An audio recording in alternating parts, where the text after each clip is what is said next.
Anda masih menyaksikan Kompas Petang bersama saya Cindy Permadi. Saudara politisi senior Partai Golkar, Ridwan Hisyam mendukung musyawarah nasional luar biasa atau Munaslup partai selama sesuai aturan partai. Menurutnya, kerja konsolidasi Bahlil Lahadalia sebagai ketua umum selama 1 tahun tidak berjalan maksimal, sehingga suara partai di daerah turun. Bahlil dinilai terlalu fokus bekerja sebagai menteri dan mengesampingkan perannya sebagai ketua umum Partai Golkar.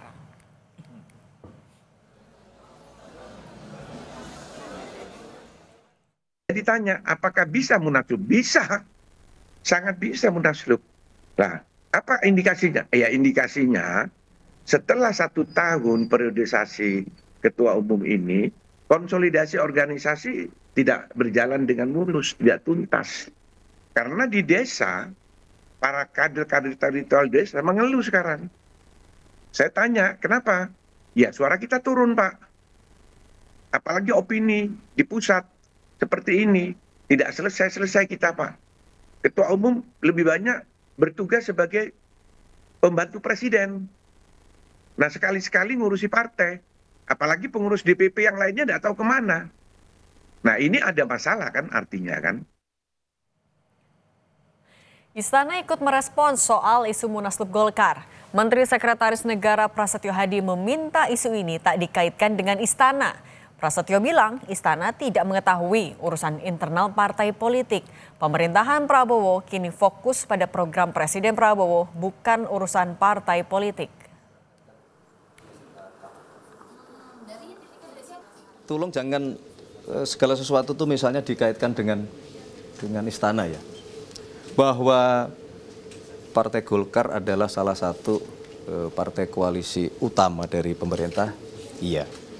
Nah, tapi kalaupun terjadi dinamika dan Ketua Umum Partai Golkar sudah menyampaikan bahwa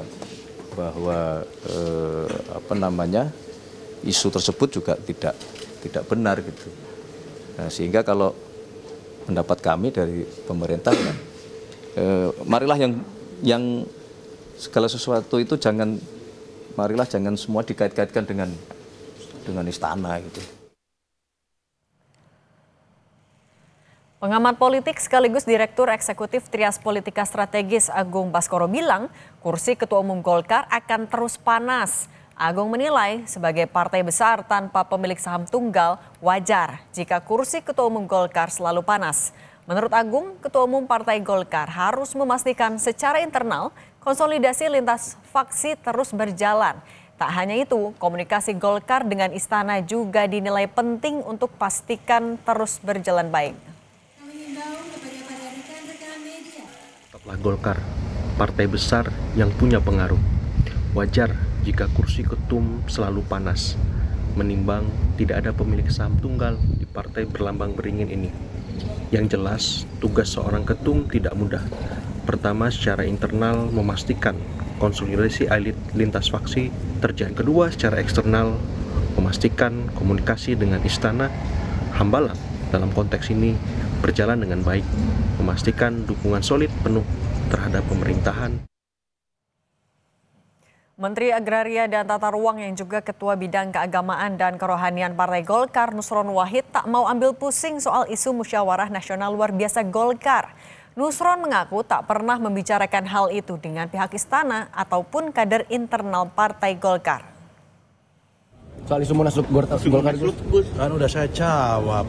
Lagi Gus? Nggak ada Gus? Saya nggak ngerti. Nggak ngerti apa nggak ada Gus? Nggak ngerti dan nggak pernah diajak bicara soal masalah isu itu. Udah saya jelasin. Tapi bukan berarti isu itu nggak ada kan Gus di internal Golkar Gus? Nggak ngerti saya kalau soal itu. Tapi saya nggak pernah diajak bicara soal itu. Oh, berarti ada dong Gus, tapi Gus nggak diajak? Saya nggak pernah diajak bicara sama lingkaran istana soal itu. Pernah ada. Soalnya nama Gus belakangan menguat. Santer nih Gus. Makanya saya santer kan. Makanya saya santer disebut-sebut karena saya nggak pernah diajak bicara dan nggak ngerti.